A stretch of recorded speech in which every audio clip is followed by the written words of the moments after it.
Voor Ik ben benijd zie ik het dus panel Cultuur in Friesland. Hokker nieuwsgierige musea, vaststellingen, historische gebouwen of aardige routes binnen in uw provincie te vinden. En wat vinden uw panelleden ervan? Azes joggen we wet Hendrik Boonstra uit Sint-Niek, ik wel bekend als Reerde Riekes, te Lonen komen is.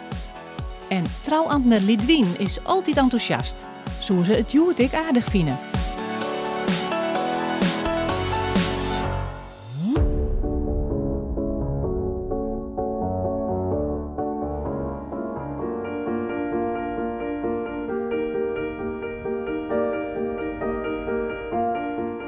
Ik ben hier in Bedaard en ik zit naar het Ruud Wiersma-huis gekeerd. Dat moet een schilder wezen en nou, ik ben echt heel benijd. Kom er maar in, want het is net zo warm daar boven. God, het is koud. Nou, ik vind het zeer bijzonder dat je hem hier komt binnen. Nu ben je in de huiskamer van Ruud Wiersma, de naïeve schilder. En hij is begonnen om het dit weer nog in eigen en nu mocht er schilderen. Want hij is op meerdere plakken en hier er weer een pond, moest er weer uit. Want dat mocht niet, hij mocht gewoon net beschilderen. En dit had er dus al je naast zijn werk dingen. Ja, want hij is wel onschilder geweest. En het is zo begonnen, hij was een malvader. En hij moest zijn eerste rit gaan en doe dat te uitzieken. Het was koud, dat hij is een wat Peter Oliekachel en die maar goed aan. Want hij wil in de warmte bij thuis komen. Maar het is misgegaan, alles was zwartblaker.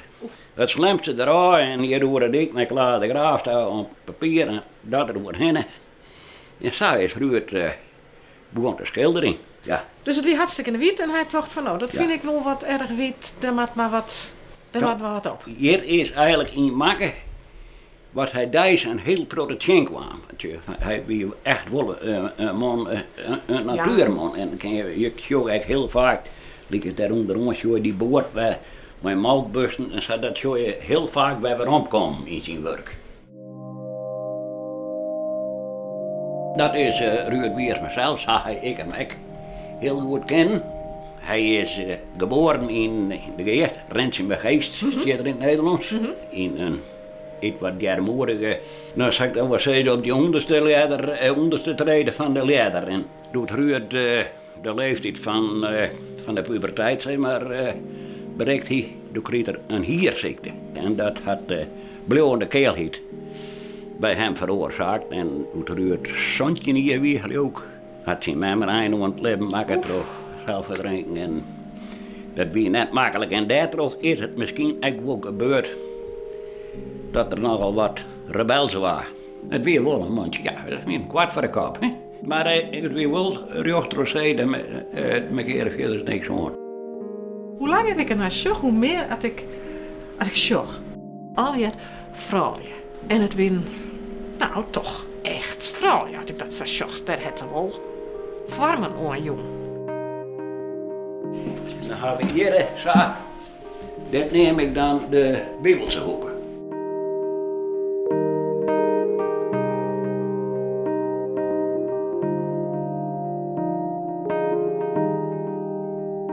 En je regelde een jongetje van de school die zei van, meneer, die er toen eigenlijk aan darten. Dat weet dat, nou, dat zijn van die mooie dingen. Het is heel oorzaas in de kamer als zien thuistig leven. Het is veel meer een naaitocht, heb ik het idee. Als hij nou bijna boeken of bijna Bijbels illustreert hier, dan denk ik dat er heel goed slagen bij. Ja. Nu staan we dus voor het schilderij dat Ruud zelf zijn meesterwerk na. Je ziet hier de bregen in het dorp. Dat was toen een draaibregen. Hij staat nou hier dus. Ja. Zo goed als ik weet, had er hier zo'n 20 van maken. En dat zie je dus ook weer, ze zijn dan wel de naïeve schilder Ruud die zei geen diepte, maar je kan wel geen je verrakselt er al mijn perspectief. Ja, zeker. Ja. Waarom vond hij dit nou zijn meesterwerk? Ik ben al bang voor die vraag, want dat is wel vaker gesteld, maar wij weten dat niet. Zo neemde hij Dit al. Ja, en dat komt misschien echt op die Elfsteden dat wie iets unieks, Ja. dat er het daar aan koppelen. Want qua kunst zou ik dit de heekste direct net nemen. Hij is 13 december 80 eerder overleden. Wees van 25 jaar worden, ja. Nou, het is echt een moeite waard om je gewoon even een oerke om te rennen en die te verbazen over de man en zijn kunst.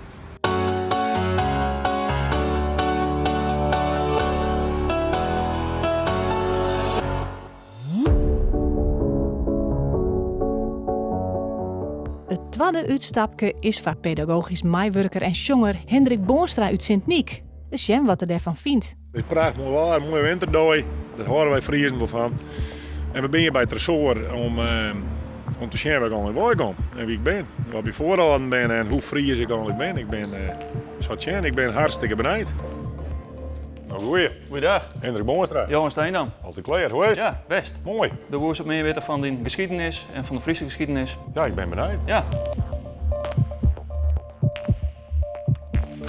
Oh, dit zijn allemachtigste oude Friese boeken. Uit het, van de academie van Frencher van vroeger. Het is baas interessant, sowieso. Allemachtigste. Op papier werk je. Maar die is echt. Had hij hier een mes? Wat hebben jij, Johan? we hebben hier de oudste oorkonde in het Oud-Friesk. Die stamt uit 1390. Het is de oud bestaande tekst die... De oudste originele oorkonde in het Oud-Fries. Zo dan. Ja. Ik ken er net wel van, mooitje. Nee, het is voor mij echt een beetje abracadabra.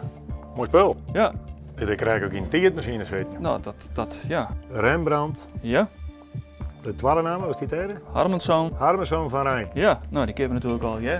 En die is trouwd met Saskia van Eulenborg. Ja, Woonachtig in Frencher. ja. En ze is in 1634 getrouwd met Rembrandt. En vandaar de inschrijving van de akte. Dit is de origineel. Dit is de originele, ja. Ja, het papier is hartstikke gaaf. Dus, Dat is nee. Ja. Ik ken wat Hans-Kreunen teksten van jullie hier. nou ja, we hebben wel In de Zwitser. We hebben wel de cd's van Jet hier in de collectie. Dus Ah. ja. Dat is de kleur. Tresor betekent treasure, skatkamer. Dacht ik al. We zijn de skatkamer van Friesland, het gebied van Friese geschiedenis. Ja. En meest een keer heel veel dingen vinden over hun vader, maar ook over Friese geschiedenis. Oké. In de dingen uitzacht, dan kun je wel even zitten gaan. Laat de kleur. En dan zullen we zien wat we vinden kunnen over die familie. We hebben weer een zogenaamde kwartierstaat. Dat is een oerzicht van al die vaderorden. Uitzocht door onze vrijwilliger Sietse Giesen. Ik heb begrepen dat je ook wel wat van wielrennen haast. Ja, wees. Ja? Mooi werk. Nou, doe deels een van die vaderorders met Bauke Mollema en journaliste Nienke de Jong. Ah, dat is nu waar. Ja, als wel bepaalde sportgenen, want de voorouders van Bart Helmholt, de vierlepper, daar hebben ze ook nog familie van. En Oh, ja. van PC-winnaar Simon Minnesma. Zo dan. En voor de rest, ja, het is tamelijk honkvast. Hè. Die vaderorden die komen vooral uit het zuiden van Friesland. Ja. Boeren en arbeiders, maar wel echte Friesen. Dus ik denk dat dat wel mooi in lijn is met de muziek die je maakt. Ja, dat dacht ik wel. Dus Ja. wij zijn de provinciegrenzen zo'n beetje wel blauw dus. Ja, Oké dan. er zit weinig import in, om het zo maar te Mooi. zeggen. Volbloed Fries. Volbloed Fries. Ja. Zo. Dit vind ik wel mooi om te weten. Dat, een vader van mij is geboren in 1644. Dat wie Hendrik Heres. Nou, ik heet ook Hendrik. En deze man wie brouwer, bierbrouwer. Nou, let mij nog wel van bier horen. Ja, hoe hiekt het oors weten met hem? Ik vind het echt leuk om te weten wat, hoe de vertakking rennen en waar mijn voorhouden wil komen. Nou, ik veel meer naar Frieske dan alweer. Mooi, het is een aardig. Ja, ik is mijn. Dat vind ik monsterachtig. Al deze gegevens zijn, dus bijna de complete burgerlijke stand van Friesland, die is beschikbaar via een website die heet allefriesen.nl. Juist. Daar staan dus grutpad van de naam uit de burgerlijke stand, maar ook de scans, dus de plaatjes van deze akten. Oké. En maar wat foto's nam dus. Ja, miljoen. Zijn we eruit traben, ik al de boeken begon uit de kasten te lopen. Die Johan die vond het niet meer leuk. Dus, maar ik vond het een ervaring, het tresor. En dat is absoluut een onrieder. Dus kom maar wel. Shooting up orders, should I turn back to my mama's arms? Ik zou het vaker luisteren. Ik het. Kijk eens, dan ben ik leer. Ik ken het.